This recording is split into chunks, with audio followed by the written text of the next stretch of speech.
Alrighty, banter between Kiwis and Australia is done. I'd like to welcome everybody to this event. University of Melbourne, where I hail from, is on Wurundjeri land. I'd just like to acknowledge the elders past, present and future. What we're doing today is a seminar, the first ever seminar of the Australian COVID-19 Modelling Initiative. We're focusing on New South Wales, but other general issues will come up. There's too many people on the call, I think, to do a round of introductions. So what I'll do is I'll introduce the presenters as we go along. And when you ask your first question, and I hope you all ask a question, if you just introduce yourself at that moment of asking your first question. I'm just going to share a presentation to get us up and moving here.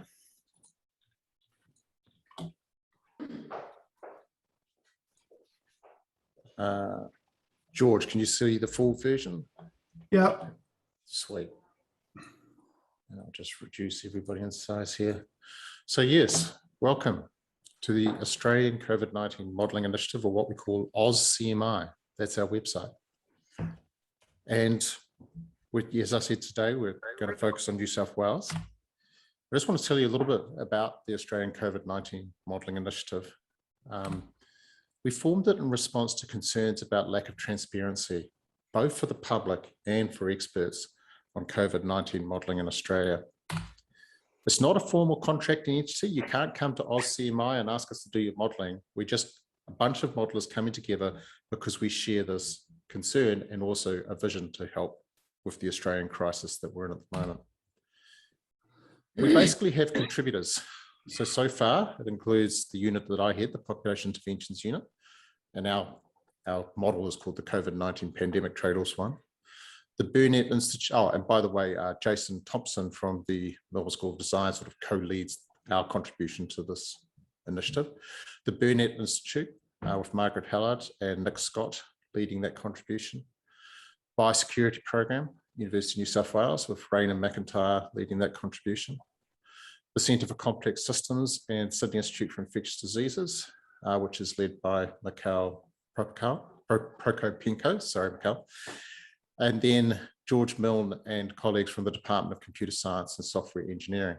And as of about half an hour ago, Emma McBride as well from James Cook University. And as of about 15 minutes ago, Quentin Grafton, Tom Compass from the ANU, University of Melbourne collaboration. So we're trying to expand who's involved. The purpose of this initiative is to make, as you would have guessed by now, to make COVID-19 modelling more transparent and accessible for the public and policymakers. And we have 4 objectives. The first objective is largely a restatement of the purpose. The second objective is to facilitate the comparison of modelling approaches and outcomes. So one of the guiding principles that we have is if 3 or 4 or 5 modelling groups give the same answer, then you'd be pretty confident as a policymaker to go and act on that piece of evidence, that piece of option, policy option. But if we disagree, then obviously we haven't worked out what's going on. We need better data, we need to compare our model structures, and we need to do that honestly and transparently, hence the reason for this initiative. To collate modelling research from independent academic research groups across alternative modelling approaches. So there's people using agent-based models, SEIR models, etc. So we're not saying you only have to use an agent-based model, for example. And draw attention to when different modelling approaches agree and disagree and try and understand why. Criteria to be a contributor is that you have to be in a university-based research group or research institute. And you have to have published peer-reviewed COVID-19 modelling research papers in the past. Now, with this pandemic, we're often doing things from op-eds through to conversation pieces, and modelling's part of that. But we want the people who are contributors to this initiative to have published at least some research in the peer-reviewed literature. And the modelling must have epidemiology and or disease modelling at the core. But as I've just already said, we don't restrict the type of model, and we welcome people who come along with models that include, for example, economics or health system capacity, as well as that epidemiology and disease modelling at the core. How it works, we have a website whereby we collate all our outputs and that is run by Hassan Andrabi, who's on this call, and I acknowledge his tremendous contribution to what is a very slick website. And also, whilst acknowledging Hassan, I'll acknowledge Amira Qatar, who has been helpful in the administration of setting up this. And that website includes presentations such as this one. How we're going to work. So we'll be doing presentations such as this one today. We'll be engaging directly, indirectly with public and policymakers, and then whatever events are arising. For those of you who haven't had a chance to look at our website yet, I encourage you to do so. As I said, Hassan's done a lovely job, so you'll see whatever is the latest post up here, and then the next 4 posts after that. And when you scroll down, you then get the posts from each of the contributing organisations, and we also have an in the media part here. Each of the posts, we try and keep a stylised, similar abstract. And as time moves on, I hope in the next 2 weeks, we will start publishing pieces whereby we actually compare models as well as collating models. So today, what we're going to do is we're going to have 4 presentations. The first one will be by George, who's from the University of WA. And then we'll have Valentina from the Kirby Institute. And I'll introduce him a bit more when we get there. And then Mikhail from Sydney Institute for Infectious Diseases, and then myself as the last one. There may or may not be, depending on the presenters, how long they take, be time within each slot for a bit of Q&A within the 15 minutes. So each person's got 15 minutes to present. But then we've allowed plenty of time from 1:10 till 1:25, or enough time, I hope, to have a general discussion, which I'll chair, then hand over to Mikhail, who'll then wrap up our session. So we have an hour and a half here today, and I realise some of you will come and go. We are recording this. If people, when they're asking questions and answers during the presentations or at the end, want this to be Chatham House rules and not to be publicly available, please say so. And before we put any video up, we'll cut out that segment. The same applies to presenters. If you've got results or contentious points you want to make that you really don't want to be publicly available, let us know. And by us, I mean Hassan and Amira, so that we can cut that out. So what I'm going to do now is basically hand over to George Milne, who has extensive experience in infectious disease modelling based at the University of Western Australia. And he's going to be presenting on reliance on vaccine-only pandemic mitigation strategies are compromised by highly transmissible COVID-19 variants. Again, just to remind everybody that our focus today is on the New South Wales situation. There will be more general issues. And when you do ask your first question, please introduce yourself. And for the presenters of these presentations, if you want to give a little bit more of a thumbnail about yourself relevant to this initiative, that would be great. So I'm just going to unshare my presentation and allow George to step in. Yeah, thanks, Tony. I'll go on to share my screen if I can, and let's hope that that works.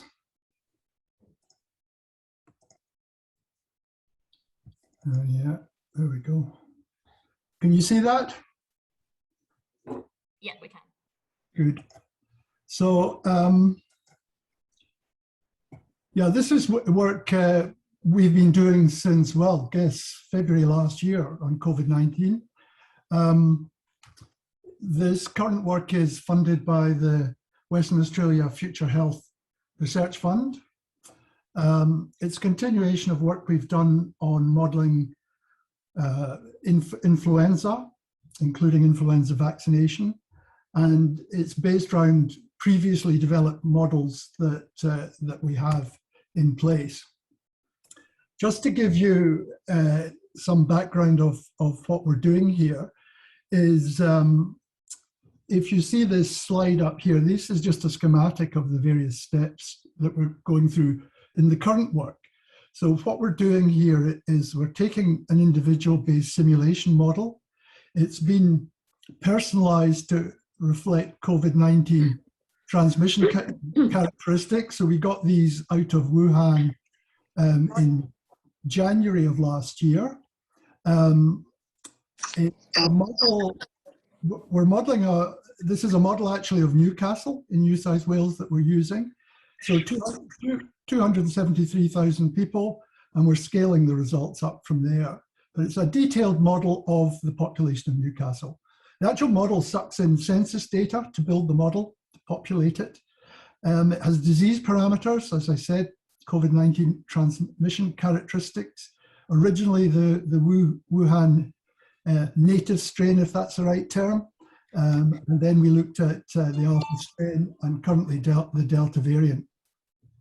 And we're looking here, previously we looked at lockdown strategies. So we did a detailed replicate of the Melbourne outbreak of last year and looked at what the Victorian government might have done better. And that was an analysis to see, to look at the significance of timing of introduction of lockdown measures and the strictness of lockdown. And then since the start of this year, we've been looking at vaccination. This model is used to determine the effectiveness of mitigation strategies, whether vaccination or lockdown, social distancing, non-pharmaceutical ones. But from that, we generate infections, and from infections, we can infer cases, hospitalizations, ICU, beds, and deaths. And this is, in fact, work we did for WA Health last year. We were trying to estimate pressure on the health system at the early phases last year. Working with health economists from the UWA Business School, we're now analysing, taking this data, health burden, COVID-19 health burden data, and seeing if we can determine what the various cost effectiveness outcomes are, looking at which ones are more cost effectiveness than others, using classical health economics metrics. So that's the overall framework. Just the work we've been doing on what's called agent-based modelling, we called it individual-based modelling 15, 16 years ago when we started this program off. But we've been doing this modelling for quite a while now. This is just a schematic of how we build up a model. So we take census data on, these are households. We know we've got the age classification of each occupant of a household. We have data on school classes by age. We attach children of the same age to neighbouring schools, adults to workplaces, and generally people to the wider community. And we've had a fair bit of experience of trying to make this as lifelike and realistic as possible. So our strategy in modelling has been to build as realistic models as data provides. And of course, as most people know, that's tricky. A lot of the data is that we might like to have is imprecise and not there. But what we're doing here in an individual-based model or an agent-based model, to use the other term, is to explicitly connect people from households into contact hubs. And we move people twice a day from home to hub and then back to home later on. And when people come into contact, there's a probability that transmission may occur. And that probability is tuned to reflect different reproduction numbers. So the transmissibility of a particular variant of COVID-19. For each individual goes through the classical SEIR state. And with infection and vaccination, putting people, or a certain percentage of people, into an immune state. So that's a snapshot of what we do. Now, looking at Delta, a number of things. We're assuming a reproduction number of 4. Now that's probably on the low side, as we now are beginning to ascertain. But when we started off this work 3 or 4 weeks ago, 4 seemed a reasonable estimate. What we're doing here is we're looking at 2 vaccination strategies. The current age-specific one, AstraZeneca to over 60s, Pfizer for those under 60. And we're looking at a Pfizer booster strategy, either AstraZeneca followed by a 3rd boosting dose of Pfizer, or AstraZeneca followed by Pfizer. So this would be the mixed vaccine strategy, where good data has come out of 3 fairly large studies from Europe, Spain, Germany, and the UK, which shows that if you follow one dose of AstraZeneca by Pfizer, you can potentially get up to the same immune response, hopefully, of 2 Pfizers.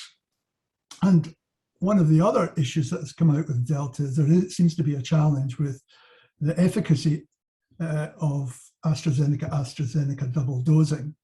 Now, we're assuming vaccine efficacy implies protection from infection. So that's the best we can assume. So that's what we're doing for vaccination. And here's some of the parameters for that, the 2 strategies that we're looking at. And then we're looking at combining it with lockdown measures. And we're looking at 2. We're looking at Victoria's stage 4 lockdown from last year, which is quite draconian. In fact, recently we've been talking about a stage 5 lockdown, which is even more draconian, if there is such a thing. Stage 3, though, is one I'll get to in just a minute. It's fairly mild. Workplace non-attendance, a lot of people are back in the workplace, community contact reduction, some of that. But we're assuming for stage 3 here that schools are open. So there's no school closure. So, and you'll see in a few slides' time that that may be a useful strategy going forward for us. So here's the 2 strategies. These are the results of simulations. Because some of our parameters are stochastic, we run a suite of 100 simulations on our Newcastle model, 273,000 people. Now, what we do to kick off an outbreak, we seed the outbreak with a run of 30 cases day by day. So we pump in cases. So these initial numbers here are the seeded cases, and then transmission occurs, and away we go. Now, these are infections. These are not cases. These are actual infections. So case numbers would be somewhat more than this, depending on what testing regime's in place. And we've got the 2 different approaches here. Here's the Australia's current mixture of the 2 vaccine types. And this is the one where we're using Pfizer to boost Pfizer or Moderna, for example. And it's quite, then we're looking at 4 settings for vaccine coverage. Now, we're looking at adolescents and adults, not just adults. So we looked at just adults and it wasn't working out very well. So we decided to go from 12 and over. So this is one assumption that we've made. You can see here, Australia's current strategy, 100% coverage, 12 and overs. Yep, it doesn't take off. So this is the initial growth with the seeded cases, and it just bubbles out like this. And at 90% coverage, well, it does take off, and lower coverage, it takes off more rapidly.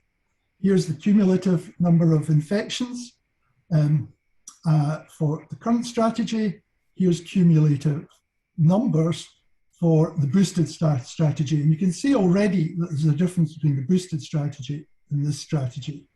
Now, one reason for that is that what we're doing in the boosted strategy, what we're saying is anyone who's had 2 AstraZenecas then gets a Pfizer.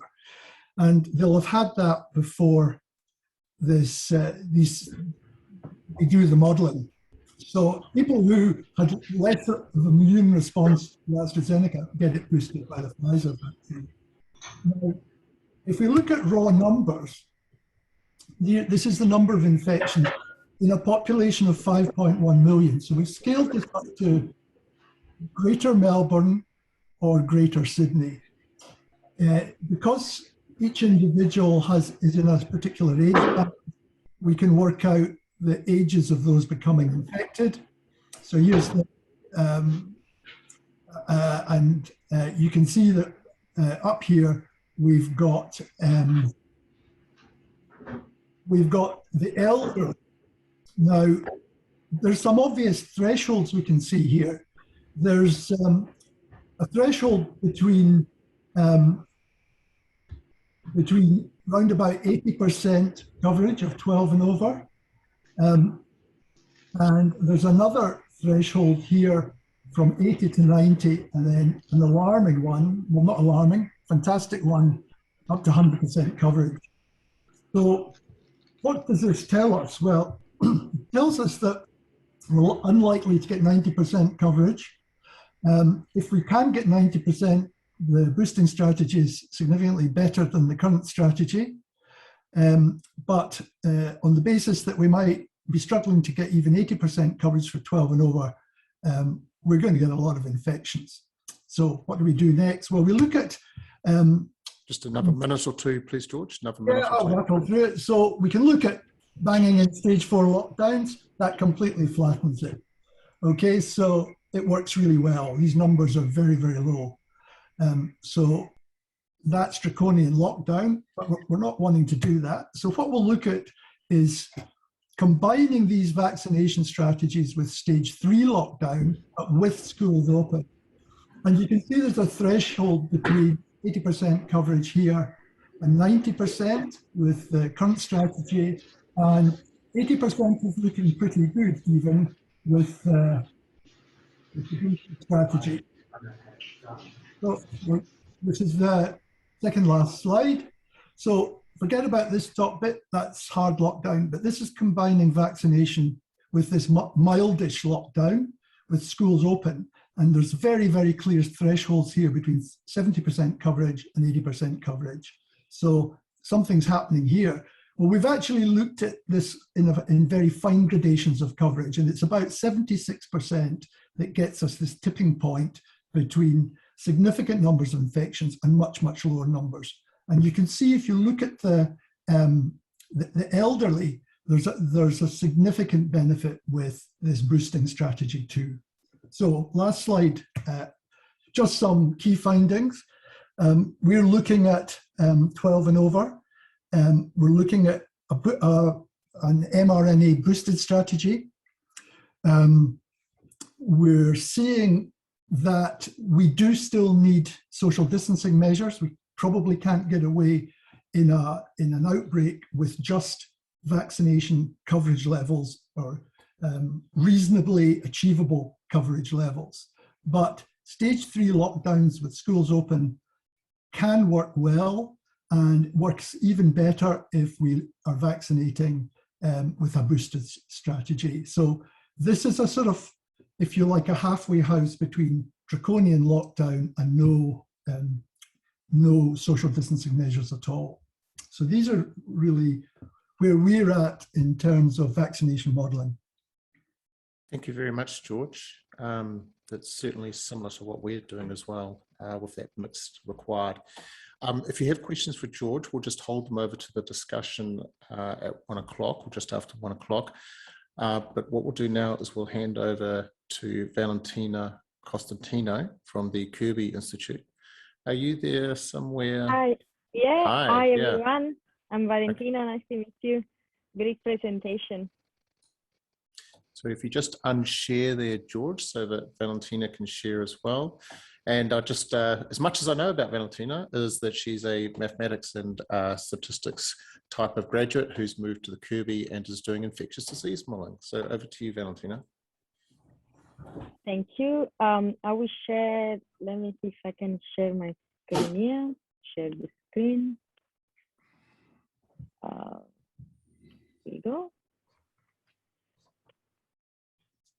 Can everybody see my screen? Yep. Yeah, we can.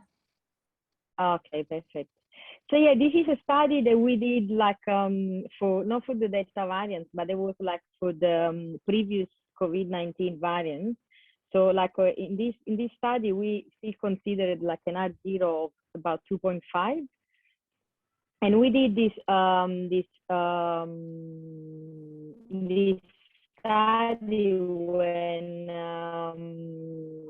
just to see like how like it was like the best logistic to this, didn't know like if they were limited, unlimited at the start.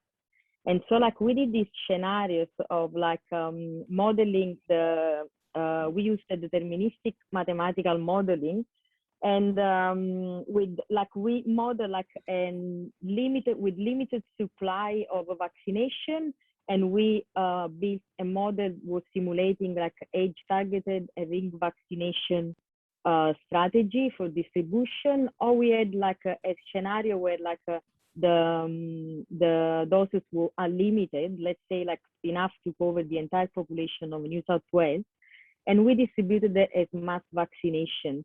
And so to see like the best outcome of using in both scenarios. So the strategy that we used was like a limited vaccine supply, like we considered like enough doses to vaccinate 1 million people, so it was like 2 million doses. And we given that to like a targeted age group to see which one was more effective, if like vaccinating young people, they are like the driven of transmission, or like to vaccinate the old people where they are more at risk of severity outcome. Valentina, And are you moving your slides? Because they're not moving. We're still No, seeing. I'm not moving it. Okay. Yeah. Can you go into presenter view? Yeah, one sec. Is it? What is it? No. Okay. Better now? That's great. Yeah, that's better. Thanks. And then like, yeah, so the other one was the unlimited supply for mass vaccination. Yeah. So like the scenario where we delivered the limited vaccine supply, which was like used for targeted vaccination, we targeted like the 10-29 years old age group. Then we did like the 65 plus, and then we did like the scenario where these thousands people vaccinated would have been like previously the healthcare workers, which they were like, we estimated to be 125, was data we didn't estimate, to be around 125,000 in New South Wales. And then the rest of the doses were like for the young age group. So this is like the model that we used, like the diagram of the model, like where like for targeted the max vaccination, like we used, like as you can see the arrow that goes to, like, so we vaccinated susceptible people, which the targeted is the age group that I said before, but mass vaccination is a mass vaccination. While in the case of ring vaccination, we did like the contact tracing, there is the C compartment. So like depending on how many contacts will have been traced, like that's what the vaccination doses will have been used. Then we have like latent people, which is the E, and then we have like they can be traced or untraced as contacts. Then these ones, they go to like, we split the infectious compartment in 3 different stages. So like we consider it like 40% of the total infection transmission happening in the last 2 days before appearance of symptoms. Then we had like the first day of symptoms, which was the A1 and A2. And then we had the infectious, which was coming down in the following 6 days, which like the compartment had the I-22 for the traced and I-11 for the untraced. And then is the isolation, hospitalization, ICU, recovered, and death. So this is like the first scenario where we considered this like a limited vaccine stockpile to be delivered to the different age groups. And as we can see, like from the cases and number, first of all, like a limited stockpile of vaccinating only 1 million people in New South Wales will have been not working to like control the epidemic. And as we can see, like here, like in terms of deaths, to reduce deaths, like the best case scenario will have been vaccinated the old people, which reduced the deaths, while like vaccinated the young people in both sides, like healthcare workers or 10-29, which are the highest transmission rate in Australia, will have like decreased the cases, but of course, like putting like a more risk the old people to get, so like highest deaths. Then we had like, this is like the results coming from the second scenario, where we have like used like still like limited supply vaccination, but use that as like ring vaccination. So you see that like in contact traced around cases. So we did the sensitivity. This graph is showing the sensitivity analysis of like how many contacts are traced around each case. So like we tested like 17%, 70%, 80%, and 90% of these contacts that would be traced and vaccinated. And we consider like the vaccination on latent period to be, or latent people to be like half effective of the, so like at that time we considered like the vaccination to be 90% effective against transmission and will have be against infection, and 45% for latent people already infected but pre-symptomatic. Use the SPP. What we found here is that like the highest proportion of course of contact traced and vaccinated from the start to the lower like was like the vaccine required to control the epidemic at the time. But if only 70% of the contacts are traced, the required vaccine doses are much higher. So like we need to trace at least 90% of contacts each cases to make the limited vaccine stockpile have an effect. And then the last scenario that we did was the max vaccination, which like mass vaccine, the outcome and effectiveness of mass vaccination is mostly depending from variables. One is like the vaccination effectiveness. The other one is the speed of vaccination rollout. So how many doses delivered per day. In this graph, like it showed the sensitivity analysis with like a speed of vaccination changing from 50,000 doses per day to 300,000 doses per day in New South Wales. And what we found out as for the graph, like the second is cumulative, the first is incident, the second is cumulative cases, and last is cumulative deaths. What we found is that in the best case scenario, where the vaccine effectiveness was considered to be 90% against infection, like if the health system had capacity to vaccinate at least 70,000 people per day, the epidemic could be terminated rapidly. While on this other graph here, we have the sensitivity analysis on the other, like on the other influencer for the effectiveness of mass vaccination, which is the vaccine effectiveness. And we changed like the vaccine effectiveness from 38% to 95%. And what we found here is that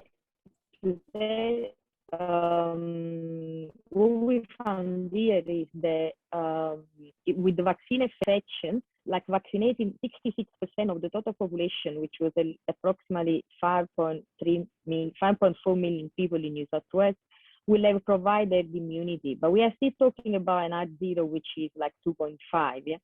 While efficacy below 6%, like would have never reached any herd immunity there.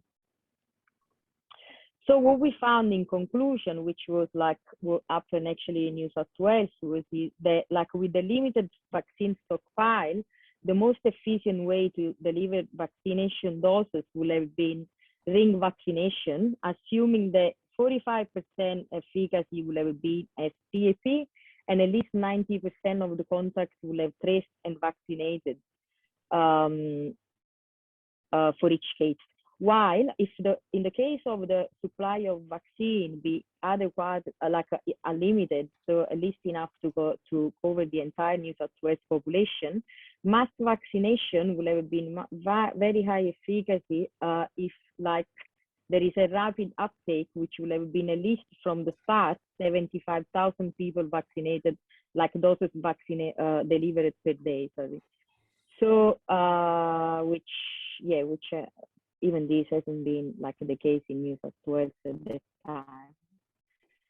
And yeah, so that's the paper that we published. Thank you. Thank you very much, Valentina. So we have a couple of minutes for questions. Is there anybody who'd like to ask Valentina a question?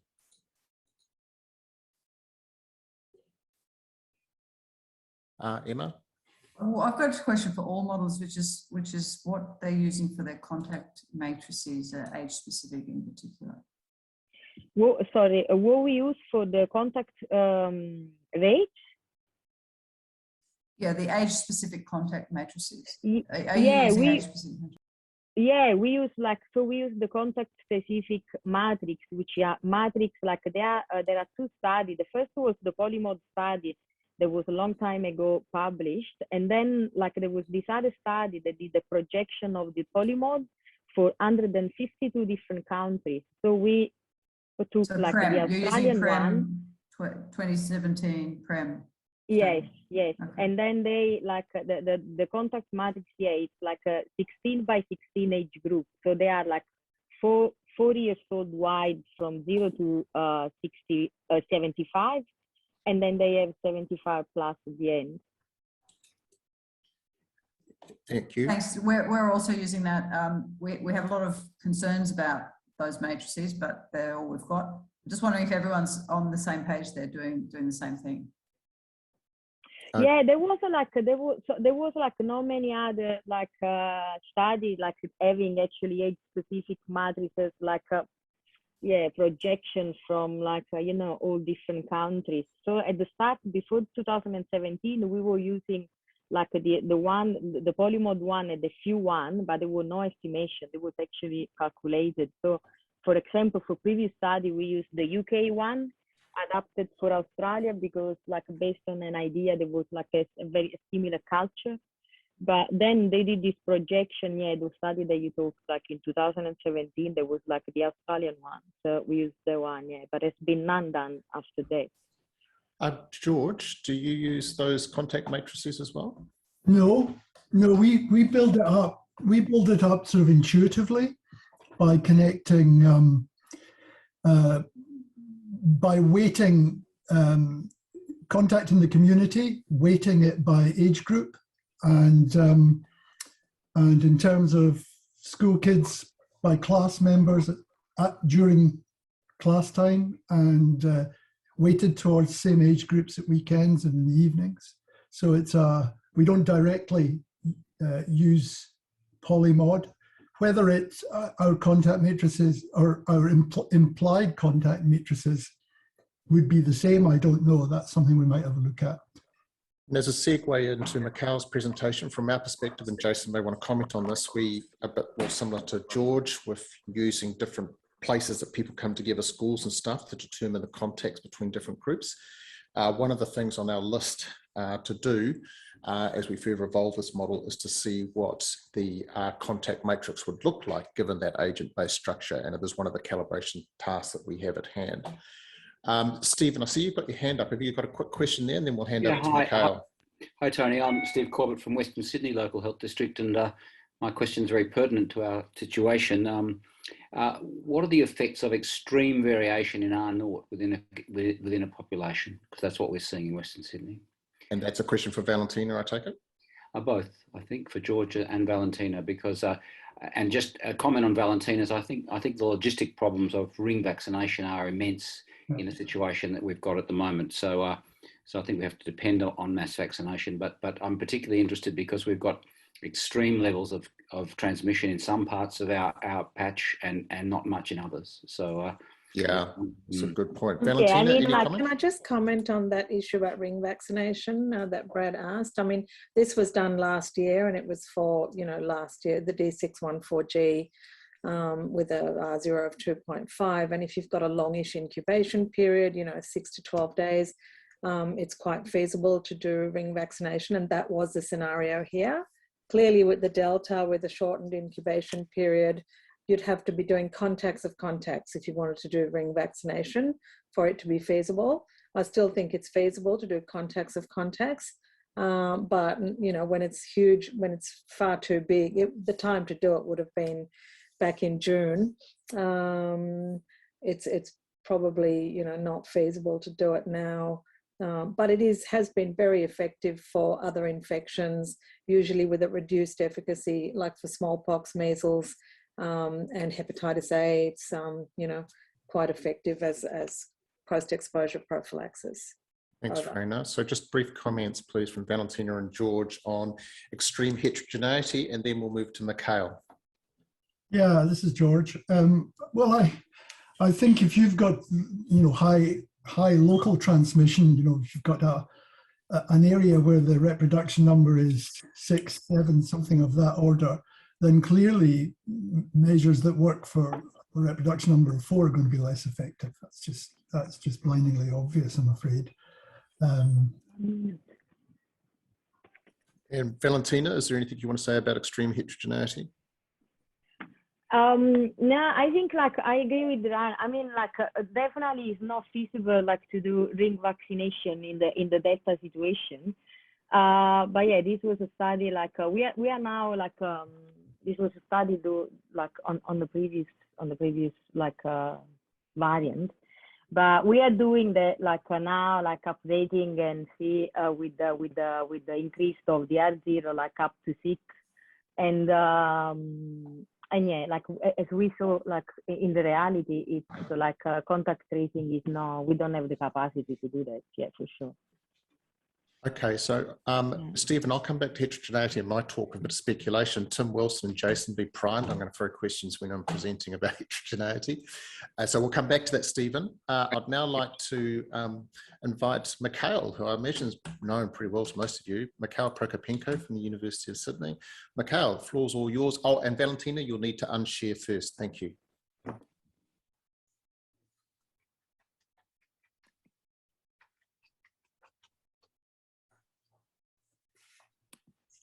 One second, I'm trying to understand how to unshare. Stop share. Yeah, that's perfect. Thank you, Valentina. No worries. Thank you. Thank you, Tony, and good afternoon. I'll start sharing the screen, and yeah, okay. So here we are. Can you see the screen? Yep. Okay, good. So this is joint work with some of my colleagues at the University of Sydney Centre for Complex Systems, as well as Sydney Institute for Infectious Diseases. And Cameron is working right now at the University of Melbourne. So it's quite a distributed group as well. And we'll focus today on modeling the third COVID-19 pandemic wave in Australia, which started with the outbreak in Sydney, but by now reached quite a number of jurisdictions across the nation. And we forecast that it will actually get quite distributed across the country. So our focus here is on agent-based modeling, and I'll try to very briefly introduce the nitty-gritty details of this model. It usually has a few layers: demographics, mobility, commute patterns essentially between residences and workplaces or schools, and the layer which we label infection, but that's exactly where the epidemiology of any particular disease goes. So we had developed this model for influenza originally in terms of demographics and mobility. It's pretty much intact, but the infection layer had to be completely changed early last year. And this time with the Delta variant emerging, we had to recalibrate it again.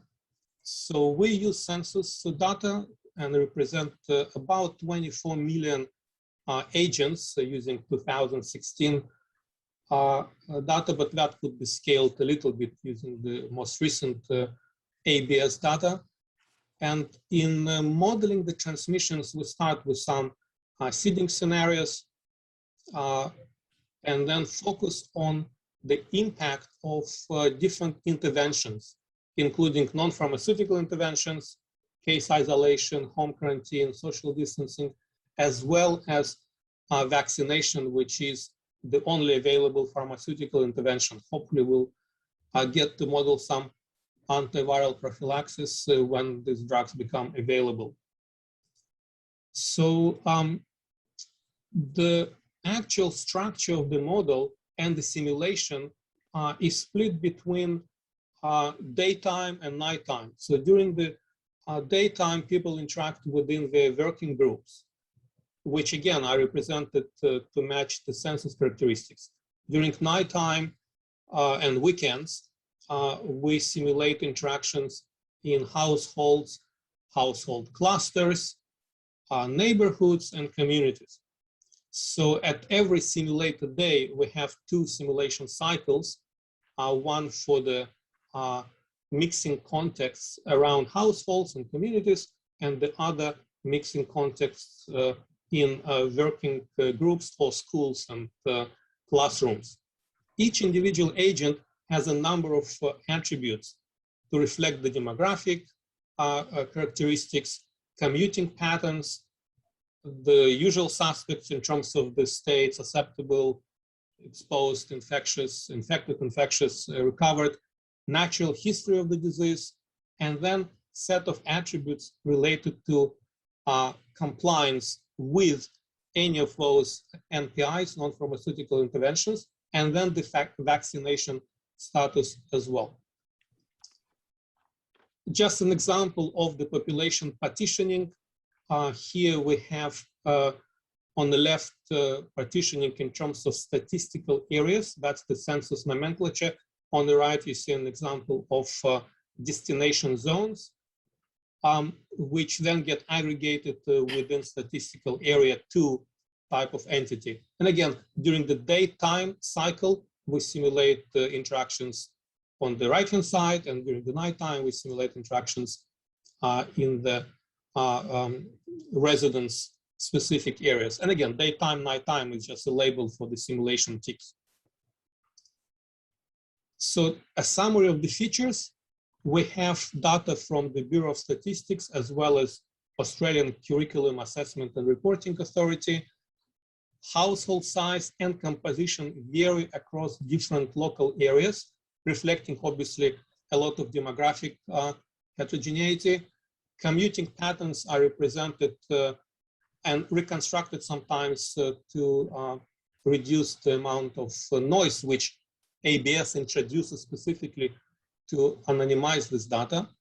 We deal with flexible seeding scenarios. For example, in what I will be talking about from now on, we deal with the Sydney outbreak seeding scenario, which started around the airport essentially, and then reached the other areas. Transmission within mixing context, which I mentioned already. Epidemiologically, what we found quite important for modeling this disease is different symptomatic ratios for children and adults. We're obviously modeling right now a hybrid vaccination rollout with 2 vaccines with different vaccine efficacies. Moreover, each vaccine efficacy for each of these vaccines is split across 3 components. One is the infection, preventing the onset of the disease in an individual to begin with, then efficacy against the disease symptoms, and then obviously remaining transmission, like breakthrough infections, and then transmission of a vaccinated individual. We vary social distancing, that's the focus of this talk in particular, which we combine from mobility reduction and physical distancing, and I'll explain that in a second. Natural history of the disease, as we implement now, reflects the Delta variant, whatever is known. For example, incubation period seems to be centered at 4.4 days, rather than the, say, alpha and the wild type, which was 5.5 days. The incubation period is taken from the Guangdong study in China. The infectious period post-infection peak lasts another 10 days in our simulation, although CDC, a recent report from CDC indicated that it might take another 3-4 days longer, but we do it in a range. The basic reproductive number we calibrated to be 6.2 recently. And again, if you see this confidence intervals being so tight, that's a reflection of the number of simulations in our model. It's not an empirical estimate as such. We calibrated to reproduce the actual epidemic curves. The generation period, I'm not that happy with. It is consistent with estimates from Europe and Northern America, but in China, they reported a much shorter generation period, and it's a mystery to me, how did they end up with 2.9 in Guangdong, but they were doing it under different scenarios. So here at the top, you see an example distribution of those natural histories across, say, 20 agents. As I mentioned, we have 25 million, so obviously there is a lot more heterogeneity here, but in general, people become infectious even in pre-symptomatic phase quite strongly, and you see this is quite a large increase in some cases. In terms of the social distancing, it's a complex notion here. On one hand, we'll look at the compliance, which sets a fraction of the population, a proportion of agents which follow whatever NPI we deal with, either case isolation, say 70%, or home quarantine, say 50, 70%, or social distancing, which we vary between 0 and 1. For each of those agents which comply with social distancing, we estimate or we use different interaction strengths. In earlier work for COVID-19 in 2020, we used 0.2505 interaction strength. And that's a reduction to a typical intensity of interactions of each agent. In order to demonstrate any suppression, we had to change to 0.1 interaction strength. That did not really hold on, I understand, in the last 2 months in Sydney in particular. So we reverted back to 0.25 interaction strengths, which reflect a better fit with reality. But obviously, in terms of the workplace interactions, it has to be, if you're doing social distancing, to be reduced to 0.1. So the first result that we have published as a preprint in end of July, I believe, around 25th, was an attempt to do nowcasting and see how the actual numbers line up against some of those social distancing compliance ratios. And you could see that if you fit the entire time series, you will get maybe some proximity to 50%, if not 40%, in terms of the gradient fit. When we looked at the last 2 weeks of July, the change was obvious in terms of a better compliance. Again, the word compliance is a bit misleading because some people have to go to work because they are engaged in essential services. But even if you account for 30, if not 40% of those, you would still expect 60% to be essentially staying within households. And even that was a little bit underachieving by 10, if not 15%. But that was the last 2 weeks of July. And since then, we had to recalibrate it. And that's the result, which is not even published yet. We put it in the media release. So you see that from the end of July to 25th of August, the curves actually going worse than even 50%. That's the middle curve here, worse than 50% compliance. Again, I don't want to highlight this proximity as such. It may be obviously that other variables influence it, but in general, we're tracking along this middle curve with lower social distancing and upper curve providing some sort of a upper bound, I hope, on these dynamics. And we're definitely not tracking along 60%. So what do we see in this plot? First of all, given that we simulate vaccination rollout progressively, we will be getting to quite a sizable proportion of the population vaccinated around maybe early October. That's when we get maybe 50% of adults vaccinated.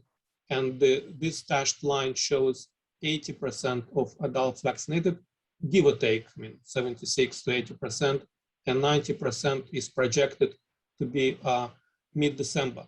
So the immediate interest here is this emerging peak in our daily incidents and daily cases, right? So it's likely another that, couple of minutes, Mikhail. yeah, almost there. It's likely that we'll get to this peak in early October, and the range is between 1,500 and maybe 6,000. If you press me too hard, I'll probably pick a number around 3,000, but the range is more important here. What's even more important, that once we relax majority of these restrictions, while maintaining a lot of isolation and quarantine and all of those mitigation measures, but reduce social distancing pretty much to zero, then we can expect a large surge of cases up to 40,000. It's a log scale, so the actual peaks are maybe 33, 35,000. So how we're tracking since we published it, say, on 25th of August, the last 4 days are here. It's pretty much in the same trajectory. Cumulative incidents in this month, post-lockdown exit, mid-November to mid-December, or maybe 20th of December, is about 500,000, exceeding 500,000 cases. And this number is actually quite comparable to numbers in the Doherty report. Even this going back, this surge is comparable. What's the main difference is that this peak is reached essentially in a month rather than 3 months. So the gradient is much steeper than something which starts around, low number of cases and then slowly builds up to the same level, but after 3 months. So the summary, the first point is that Delta variant amplifies any lack of social distancing much more than that ancestral strain.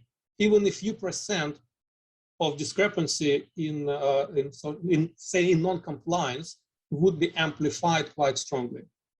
So our projections in our model are similar in magnitude to the Doherty Institute report, but the post-lockdown surge in that first month after we reopen is much steeper.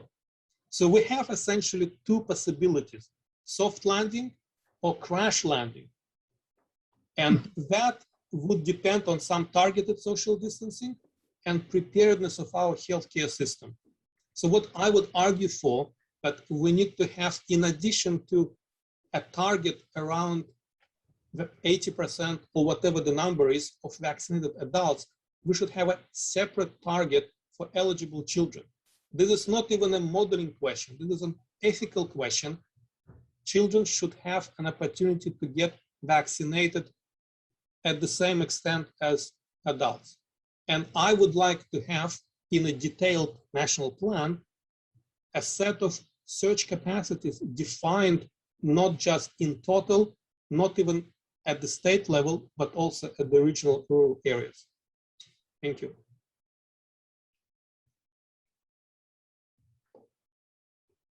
Thank you, Mikhail.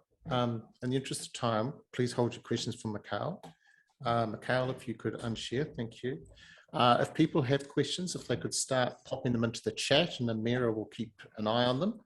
And then we'll come back to those once I've finished my Correro or presentation. And so I will get going over here.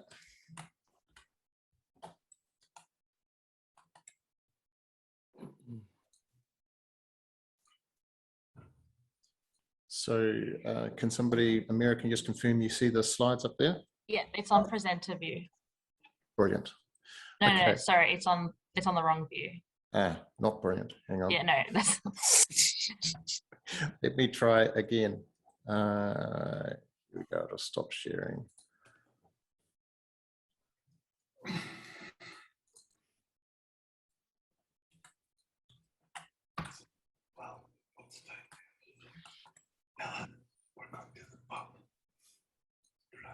Is it now on the correct view, Amira? yes. Brilliant. Okay, I'm going to try and keep this quite brief in the interest of time. So I'm just going to briefly talk about methods, and I'm going to try and pick up on bits and pieces from the previous, we've got to go down a bit, from the previous presenters. So this is a paper, the main thing I'm going to present is a paper that's is going to appear in the MGA sort of newsletter in a little while. We're going to update this in September for reasons that have become apparent. And Stephen, a hint to you, I think it's heterogeneity. So Luxman's the first author, and you can see the co-authors here. Jason's on the call, Driz is on the call, Tim Wilson is the lead modeler. So the objectives of this were to estimate the time it would take to get to less than 5 cases per day. So it was when there was still entertainment or the idea of trying to eliminate in New South Wales under 3 lockdown strengths. So weak, or what we would call stage 3 in Victorian parlance, or alert level even less than 3 in New Zealand, moderate, and then a strong one, which is a hard lockdown as we have at the moment in Victoria and in parts of New South Wales. For 4 vaccinations, we've got 3 lockdown strengths and 4 vaccination rollouts. As per the original plan, which is now historic, prioritising essential workers, where you divert Pfizer immediately to your essential workers on the premise that getting them first could help dampen transmission. And then this prioritisation of essential workers plus assuming that 25% of less than 60-year-olds will essentially forego their ability to get Pfizer and get AstraZeneca fast, versus, and then also finally 50% getting AstraZeneca fast. And we estimate the number of cases, hospitalizations and deaths in the 100 days after 1 August, because as you'll see, most of these measures did not actually get you back to less than 5 within 100 days. So it's an agent-based model, and I'm going to be very brief on the methods. It's a scaled model of 2,500 agents that scales up and down. It's a model that we've used previously for Victorian roadmap. It's somewhat similar to what Mikhail was outlining. Has differences in that we are trying to put more heterogeneity into them, and I'm going to throw that to Jason and Tim in a sec when I show you some results. And you can find details about it at these publications, including the JAMA Health Forum and up at GitHub. And also, not presenting today, but we will be launching a whole tranche of new results at our COVID pandemic trade-offs, and there'll be lots of model details up there then with a report as well. So the results basically look like this. So we started the model just after 1 August, which is now 3 or 4 weeks ago, at about 200 cases per day. And what you can see in the purple line is hard lockdown, medium lockdown, soft lockdown. Timeline here on the x-axis.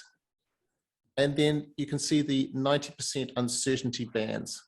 As with anything COVID, there's extreme uncertainty over the hundreds of model runs that we do for each of these scenarios.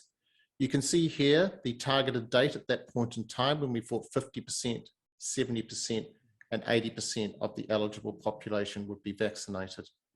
What you can see here, this is for the previous vaccine rollout at the start, so not yet prioritizing essential workers, is that you are lucky to get down to 5 per day by the 3rd or 4th week of October, even under a hard lockdown. Now, on the heterogeneity issue here, you could argue that our model has underdone it, because actually New South Wales is there now, up at about 1,000. So what happened? Why was our model not accurate? Well, it could be that because of regional versus urban New South Wales, is that even a soft lockdown was not applicable to regional, so therefore the model wasn't quite capturing it. But Stephen, I do wonder a lot about the heterogeneity, and essentially you've got neighbourhoods with people with English as second language, high concentrations of essential workers, all that sort of thing. That means you've got the heterogeneity that's driving that up faster. Now, Tim, I want to throw to you for a minute and then to Jason for a minute. Tim has worked quite hard in our model looking at heterogeneity. It's hard to get it all in. We're on a daily cycle. We've used a few tricks to it. Tim, is there anything you want to say about heterogeneity in light of this?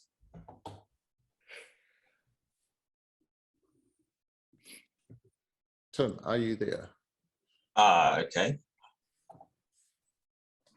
Well, I guess on heterogeneity, we really just draw contact or spreading and gather location, community center visiting patterns, and this model didn't have regional and city divides in it. Mm-hmm. Jason, is there anything you want to add to the heterogeneity, and perhaps thinking ahead what we could do to make it more? Yeah, so what I'd say is that the heterogeneity in our population is sort of spread across the population, but it doesn't really take into account peer effects. So you might have clusters of or areas that have a lot more mixing within them, and they're more likely to have mixing within them because of, let's say, it's whatever's going on in that area, whereas our heterogeneity is more spread right across the population, so it's not concentrated in particular areas. So that could drive, you know, much higher levels of infection in particular areas, which then drives it elsewhere. Thank you, Jason. So as you can see, Stephen, I'm losing sleep over the heterogeneity issue and thinking about how we could do better. So I think your question was very apt, and we'll probably come back to the discussion. Right, as far as the actual intervention, so here's what happens with stages. Unfortunately, on the analyses that we were doing at the time, when you actually went from the standard vaccine rollout to targeting targeting essential workers plus 25% of adults getting AstraZeneca, targeting plus 50%. If you just look at one of these lines here, say we'll use the red one there, it moves and comes back to the beginning of December from late December. So unfortunately, speeding up the vaccine rollout didn't make as much difference to foreshortening this outbreak as we would have hoped. And that's, you know, simply because it takes time to get jab in the arm, second jab in the arm, immunity to develop, and you're actually fighting against it. So we will be updating this in mid-September and can report back at that stage. But, you know, the lockdown matters, unfortunately. I'd love to be able to say that vaccination coverage would solve it in the short term, but vaccination is a medium to long-term strategy. We also produced, and I'll be very brief on this in the interest of time, infections, hospitalizations, and deaths in the first 100 days to get a sense. Now, these will be under because the outbreak has progressed more fiercely or voraciously, if you like, than what we modeled. But also we've used Victorian data on hospitalizations and deaths. I think we're going to pivot now to using the same one as the Doherty from the UK, which probably reflects a different way of managing things once you've got more experience with the pandemic. So that will probably pull back down the numbers. So it's going to be somewhere around these numbers. So you can see that for the rollout speed of being AZ25, which is what we essentially think is happening, we were sort of predicting something like 1,400 deaths in the first 100 days with a stage 3 type of lockdown.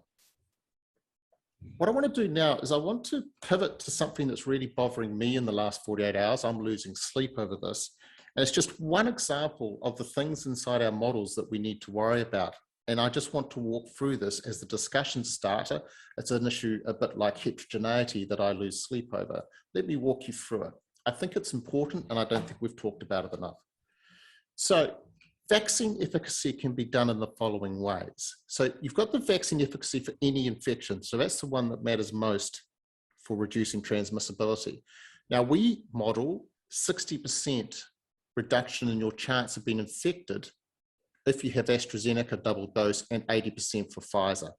We are just about identical to what the Doherty used. So that's, well, it's not tickety-boo, but you know, at least we agree. However, the next one is very concerning. It's the vaccine efficacy stopping onward transmission if you're infected.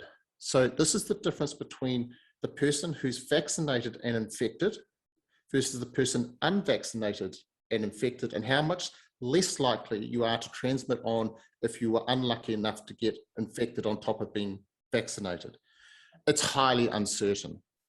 We put it at 25%, and we actually are so uncertain about it in our model, we range from essentially, we sample from essentially 0 to 50% across each of the runs. The reason we're so uncertain about it is the really high quality study of Harris et al. In New England Journal of Medicine showed it was 50% for both AstraZeneca and Pfizer, but for pre-Delta variants. Now, why the Doherty chose to use 65%, I'm not entirely sure, but I can imagine the process whereby this paper was not biased. It was largely on people who only had one vaccine, not two. And I could, at that stage too, I would have probably said, yeah, it's probably 65% with 2 doses, even though the authors said there was no statistically significant difference between 1 and 2 doses on that reduction.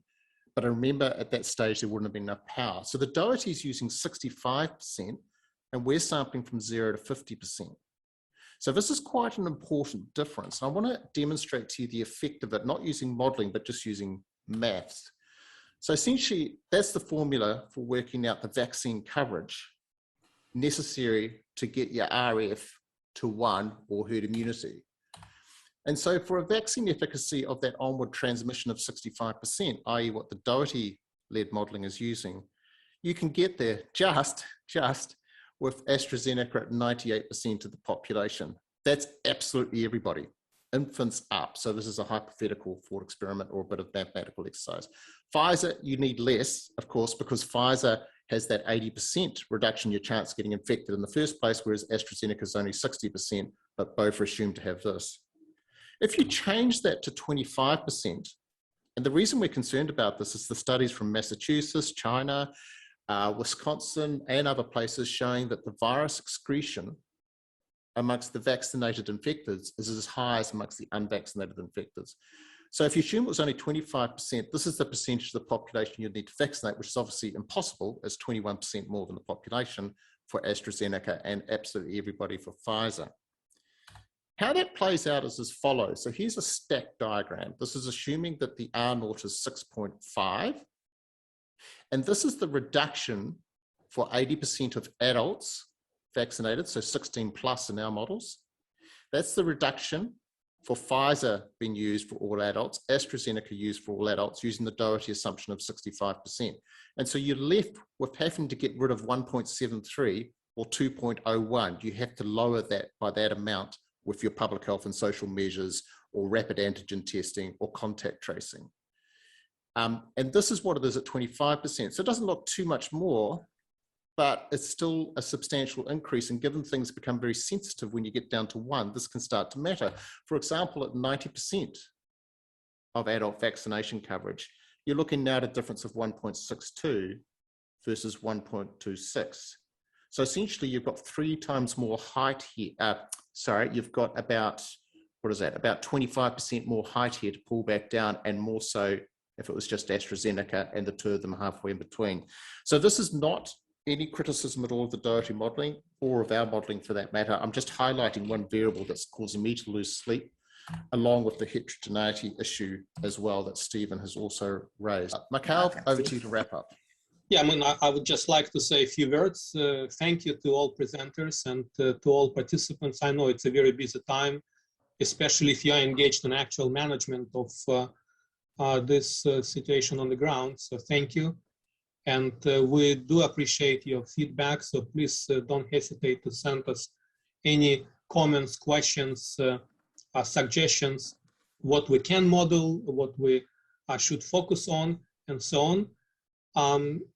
Also, if other modeling groups are interested in joining this initiative in any way, shape, or form, please send us an email, and the criteria are listed on the website. We are quite simple: an academic group, COVID-19 modeling focus, and peer-reviewed publications. And that would be considered. The whole idea is to really share our expertise without any formalization of this framework. We do plan some regular updates, so watch the space, and we will be announcing some more of these webinars, seminars, hopefully in some future with face-to-face. So thank you all.